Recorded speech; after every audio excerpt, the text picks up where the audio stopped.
বাংলা গানের জগতে যার কণ্ঠ এক অধ্যায়, যার সরলতা, ভদ্রতা আর বিনয়ের কথা আজও মানুষ স্মরণ করে, তিনি হেমন্ত মুখোপাধ্যায়।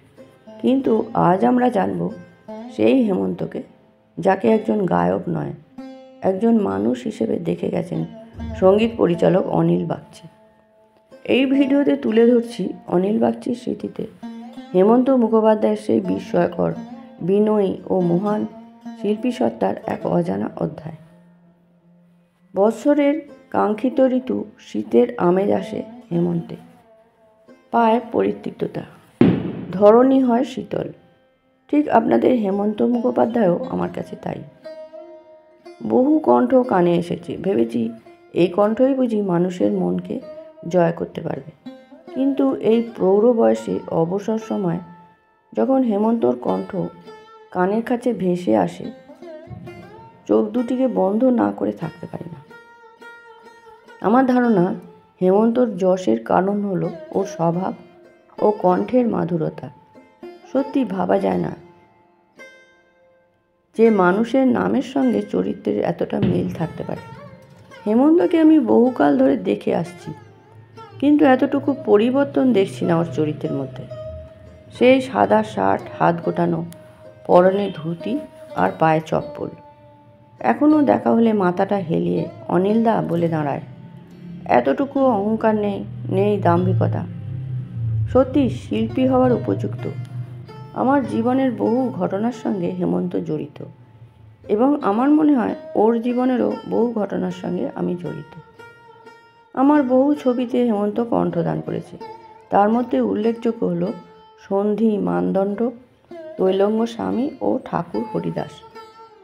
হেমন্ত মনের দিক থেকে যেমন পরিষ্কার, তেমনি স্পষ্ট বক্তা। ওর স্পষ্টবাদিতা ও উদার মনের একটা ছোট্ট ঘটনার কথা আমার আজ ভীষণ করে মনে পড়ছে। তখন আমি ছবি করছি তৈলঙ্গ স্বামী। গানগুলির সুর করা হয়ে গেছে। আমার কনিষ্ঠ পুত্র অধীর বাগচি সামনে বসে আছে, আর আছে ছবির প্রযোজক ও পরিচালক। আমি হেমন্তকে গান তোলাচ্ছি।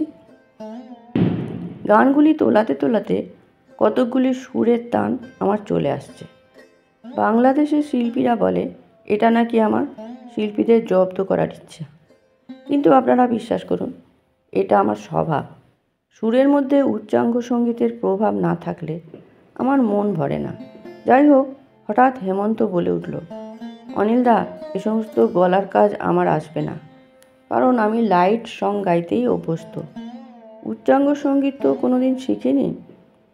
আমার বরাতের জোরে করে খাচ্ছি।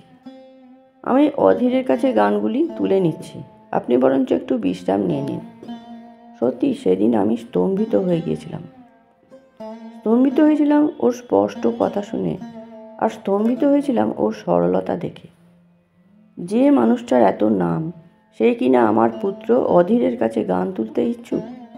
আরও একটা ব্যাপার ঘটল, অধীর যখন হেমন্তকে গান তোলাচ্ছে, তখন অধীরের গান শুনে এবং গাইবার ভঙ্গি দেখে হেমন্ত হঠাৎ বলে উঠল, অনিলদা, আমার যে দুটো গান আপনি ঠিক করেছেন, তার মধ্যে থেকে অধীরকে একটা গাওয়ান, খুব ভালো হবে।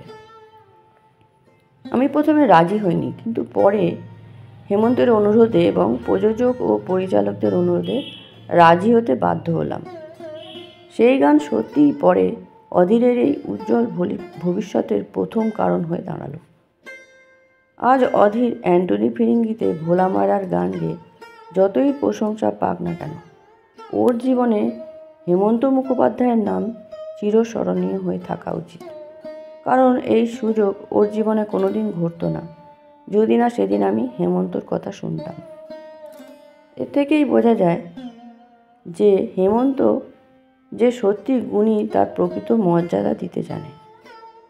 আমি বহু শিল্পীকে শিখিয়েছি, কিন্তু উচ্চারণের দিক থেকে হেমন্তর মতো স্পষ্ট ও সুন্দর এক্সপ্রেশন আমি খুব কম শিল্পীরই দেখেছি।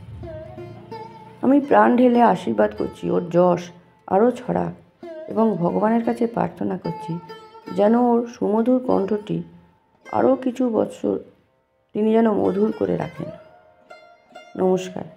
এই ভিডিওটি ভালো লাগলে অবশ্যই কমেন্ট করে জানাবেন।